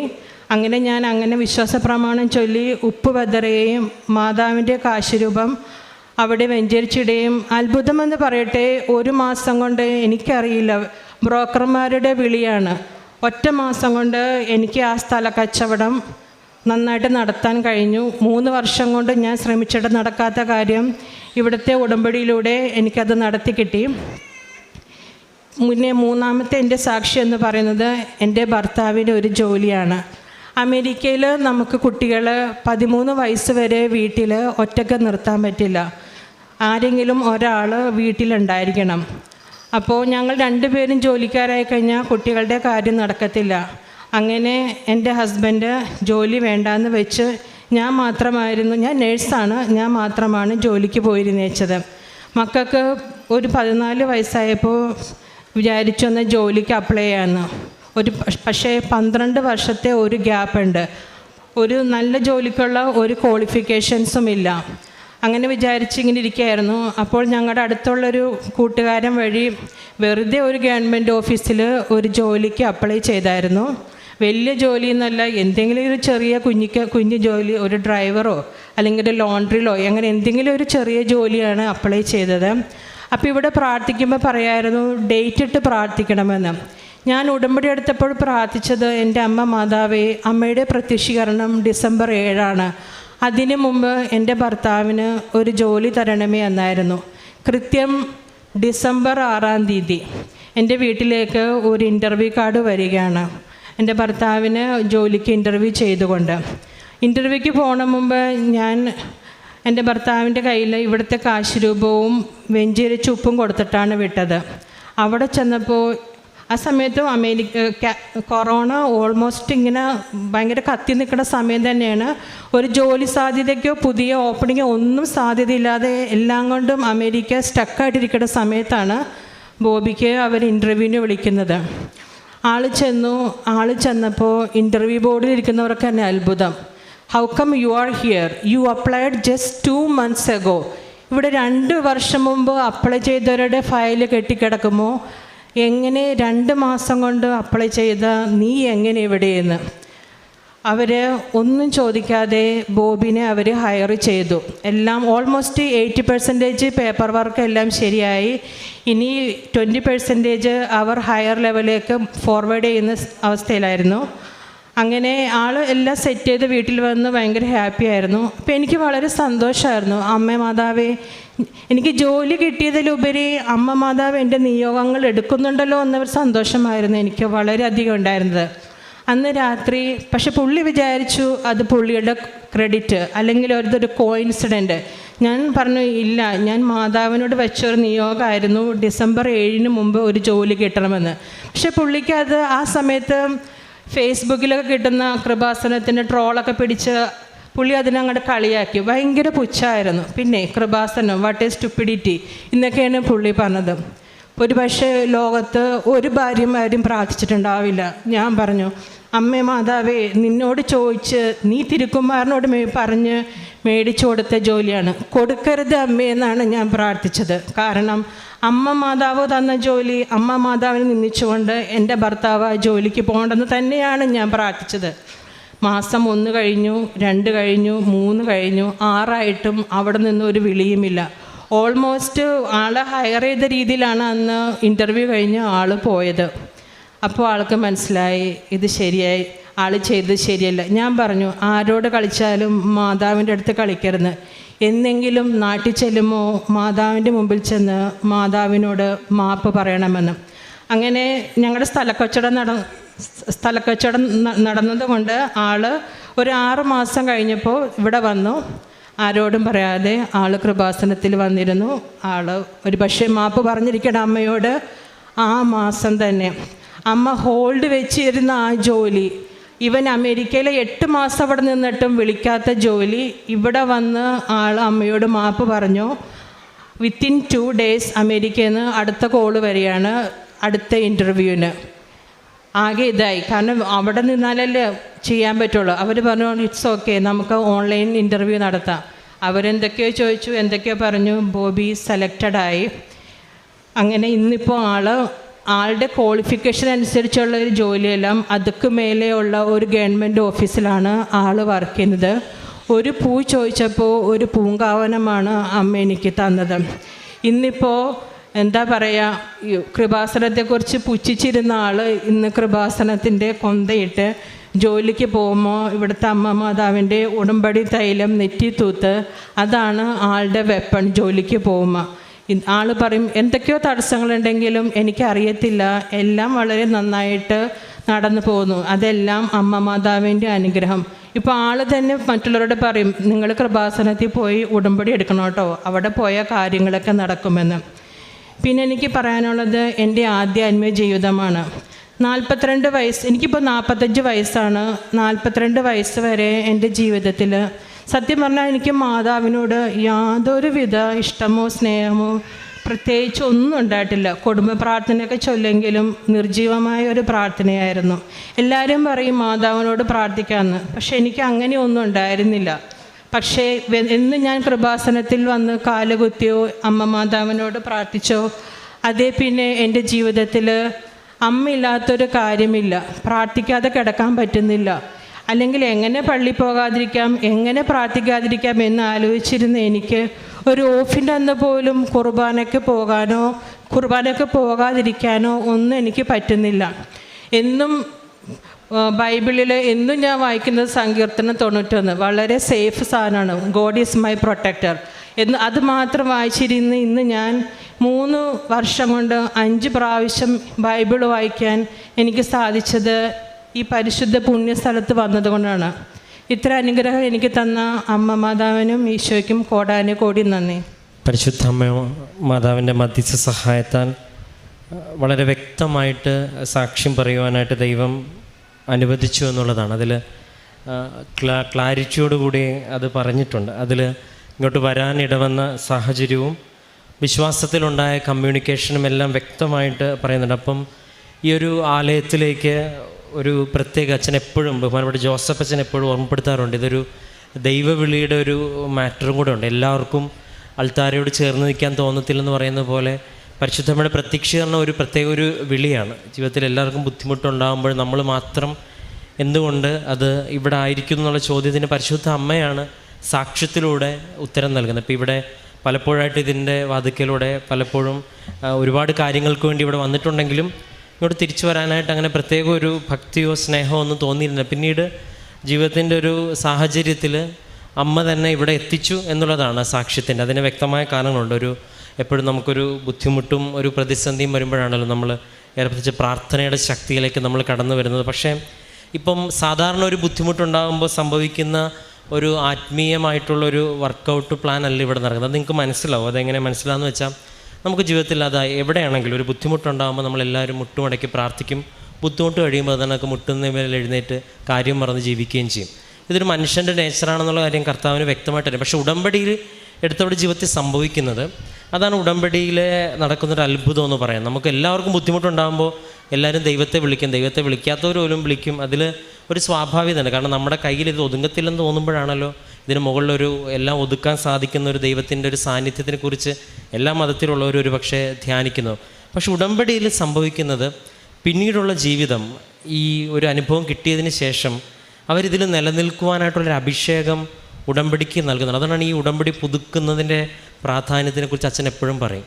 കാരണം കാര്യങ്ങളെല്ലാം നടന്നതിന് ശേഷം നമ്മൾ ദൈവത്തെ മറന്നൊരു ജീവിതമാണെങ്കിൽ പിന്നീട് ദൈവത്തിന് മുമ്പിൽ നമ്മളെക്കുറിച്ചുള്ളൊരു ഇവാലുവേഷൻ തെറ്റായി പോകുമല്ലോ. അപ്പം ഉടമ്പടിയിലേക്ക് വന്നതിന് ശേഷം വ്യക്തമായിട്ടൊരു ഈ ഒരു സ്ഥിരത എന്ന് പറയുന്നൊരു സംഭവമുണ്ട്. അത് എല്ലാത്തിലും, പ്രാർത്ഥനയുടെ കാര്യത്തിലും ഉടമ്പടിയിൽ നിൽക്കുന്നവർ വീണ്ടും തീക്ഷ്ണതയോടെ. ഇപ്പോൾ ഇദ്ദേഹത്തിൻ്റെ ജീവിതത്തെ സംബന്ധിച്ചിടത്തോളം പ്രാർത്ഥിക്കുവാനും വിശുദ്ധ ബൈബിൾ, അതിപ്പോൾ എല്ലാ സാക്ഷ്യങ്ങളിലും ഒരാൾ ദൈവത്തെങ്കിലേക്ക് അടുക്കുന്നതിൻ്റെ ഒരു പ്രകടമായിട്ടുള്ളൊരു അടയാളം എന്ന് പറയുന്നത് ദൈവവചനമായിട്ട് അടുക്കുന്നത്. അതിൽ ഒരു സംശയവുമില്ല. അത് ഏത് മതത്തിലുള്ളവരെടുക്കുമ്പോഴും അവർ റെഫർ ചെയ്യുന്ന കാര്യം ഞങ്ങൾ ബൈബിള് വായിക്കുന്ന അതിലൊന്നും. കാരണം കർത്താവ് ഈ ബൈബിളിനെ നെഗ്ലക്റ്റ് ചെയ്തുകൊണ്ടൊരു ദൈവാനുഭവം ക്രിസ്തീയ അനുഭവത്തിൽ ഉണ്ടാകുമെന്ന് പറയുന്നത് അത് വളരെ ചുരുക്കമാണ്. കാരണം ദൈവം അതിൽ ബൈബിളിനെ റെഫർ ചെയ്യാതെ നമുക്ക് എങ്ങനെയാണ്? കാരണം ദൈവം ആദ്യം വെളിപ്പെടുത്തി അതിലൂടെയാണ്. അപ്പം ആരതിലേക്ക് പോകുമ്പോഴും ഒരു വിശുദ്ധ ഗ്രന്ഥത്തിൻ്റെ സാന്നിധ്യം മസ്റ്റായിട്ട് അവിടെ ഉണ്ടാവും. അല്ലെങ്കിൽ ഒരു പക്ഷേ അവർ പിന്നീടാണെങ്കിലും അത് മനസ്സിലാക്കും.